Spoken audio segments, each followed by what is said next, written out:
Little सरजनी नगर बे दखानखौ बन्द खालामनांगौ होननानै जोङो पुलिस प्रशासननिसिम दाबि दिखाङो। गाज्रि गोसो गाज्रि बेबहारजों जुदि बेयाव सोरबा बिजनेस खालामफैयोब्ला बेखौ जों खुनु पदे मालाबाबो जोङो जिल्ला एबसु हिसाबै बा क'क्राझारनि रायजो राजाफ्रा बेखौ मालाबाबो गनायनाय नङा।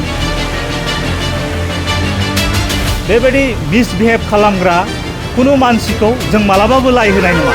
गाज्रि बेबहारनि सासे मालिकखौ जोङो क'क्राझार जिल्ला एबसु हिसाबै बा क'क्राझारबासि हिसाबै मालाबाबो जोङो गनायनो हाया।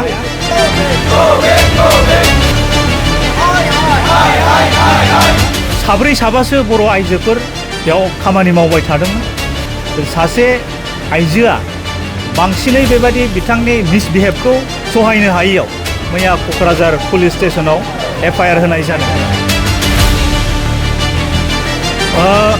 बे जोंनि बड'लेण्डनि राजधानी क'क्राझाराव गुबुन गुबुन जायगानिफ्राय आरो गुबुन गुबुन रायजोनिफ्राय बेयाव बिजनेस खालामफैनाय गोबां मानसिफोर जों दायो नुबाय थादों। थिग बेबादिनो नैबे क'क्राझारनि बे बड'लेण्ड गेस्ट हाउसनि अपोजिट बेयाव लिटिल सरजनी नगर होननाय मोनसे दखान दङ। बे दखाननि बिगोमानि नामखौ जोङो आम्रतांश रास्तगि होननानै मिथिनो मोनदों। दा बिथाङा गोबाव समनिफ्रायनो गावनियाव खामानि मावग्रा माखासे आइजोफोर माखासे हिन्जावसा मानसिफोरनि सायाव माखासे मिसबिहेव गाज्रि आखल गाज्रि बेबहार मलेस्टेशन खालामनाय सेक्सुवेल हेरेसमेन्ट खालामनाय बेबायदि खोथाखौ जोङो मैया मिथिनो मोनदों। आरो जाय बेबायदि खालामजानाय आइजोफोर हिन्जावसाफोर बिथांमोनहा मैया क'क्राझार पुलिस स्टेशनाव FIR लड्ज खालामनाय जादों। दा बेखायनो बिथांखौ जों दिनै बिथांनि दखानाव फैनानै खौरां लाफैदोंमोन, नाथाय बिथाङा बे दखानाव दासिम गैया, बन्द जानानै दङ। दा बेखायनो बेबायदि गाज्रि आखुनि गाज्रि बेबहारनि सासे मालिकखौ जोङो क'क्राझार जिल्ला एबसु हिसाबै बा क'क्राझारबासि हिसाबै मालाबाबो जोङो गनायनो हाया। आरो बिसोरबायदि बेबायदि मिसबिहेव खालामग्रा कुनु मानसिखौ जों मालाबाबो लाय होनाय नङा। जों मिथिगौ बे क'क्राझाराव गुबुन गुबुन रायजोनिफ्राय बा गुबुन गुबुन स्टेटनिफ्राय गुबुन गुबुन एरियानिफ्राय बेयाव गोबां दखानदारफोर दखान खालामफैदों। जोंहा बेयाव जेबो बुंनांगौ गैया, बिजनेसखौ बयबो खालामनो हायो जायखि जेरावखि जाया मानो।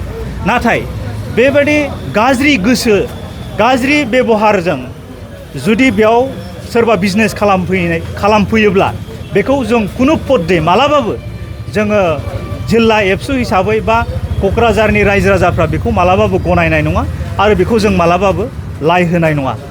आरो जोङो जोंनि बर' लाइमोनफोर स्पेसियेलि बर' आइजोफोर हिन्जावसाफ्रा गोबां बेबायदि गुबुन गुबुन स्टेटनिफ्राय खालामफैनाय माखासे बिजनेसाव एंगेजमेन्ट जानानै थानायखौ जों नुदों। आरो दाख्लि बावैसो रिसेन्टलि क'क्राझाराव टिटान मोनसे ससमानि दखानावबो बे एखे रोखोमनि मोनसे जाथाय जानानै थांनायखौ जों नुदों बा जों मिथिनो मोनदों। दा ओंखायनो जोंनि आइजोफोरखौ बा जोंनि हिन्जावसाफोरखौ जों खावलायो जाहाथे बेबायदि दुष्कृति मानसिफोरखौ सिनायो, गाज्रि आखुनि मानसिफोरखौ सिनायनानै सोलियो, जोङो बेखौ खावलायगोन। आरो जुदि बे जे रास्तगि बिथांखौ एरेस्ट खालामागौमानि जोङो बे जिखिनि बिथांनि लिटिल सरजनी नगर बे दखानखौ बन्द खालामनांगौ होननानै जोङो पुलिस प्रशासननिसिम दाबि दिखाङो। बिगोमाया बबेनिमोन? बिगोमाखौ जोङो खाथि खालानि मानसिफोरनिफ्राय जों सोंनानै मिथिनाय बादिब्ला बेखौ राजस्थाननि सासे थागिबि राजस्थाननिफ्राय फैनानै बेयाव बिजनेस खालामफैदों होननानै जों मिथिदों। दा राजस्थाननियानो जा गुबुननियानो जा बिजनेस खालामनो फैदों, मोजां मटिभ लानानै मोजां थांखि लानानै खालामनायाव जोंहा जेबो बुंनांगौ गैया। नाथाय दिनैनि बादि जेबायदि मोनसे गाज्रि गोसो गाज्रि आखुजों बिजनेसखौ बेयाव खालामनो थांखि लादोंब्ला बियो जोंनि थाखाय सहायथावै मोनसे थासारि बा जोंनि थाखाय बियो मुगैथाव मोनसे माने बाथ्रा जागोन होननानै जोङो नोंथांमोननि सिगाङाव बा नोंथांमोननि गेजेरजों जों बुङो।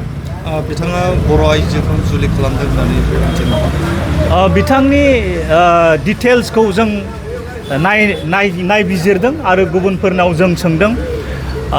सासे बर' आइजोखौ हाबा खालामदों होननानै जों मिथिदों। दा जोङो बेखायनो बे गासैबो माने डिटेल्सखौ लानो थाखाय मिथिनो थाखाय बिथांनि बे दखानावनो फैदोंमोन। नाथाय बिथांमोनहा दायो गैया, दखाना बन्द' जानानै दङ। साबैसे बर' हिन्जावसाफोर दंमोन बेयाव? जोंनि मिथिनायाव साब्रै साबासो बर' आइजोफोर बेयाव खामानि मावबाय थादोंमोन। सासे आइजोआ बांसिनै बेबायदि बिथांनि मिसबिहेभखौ सहायनो हायैयाव मैया क'क्राझार पुलिस स्टेसनाव FIR होनाय जादों।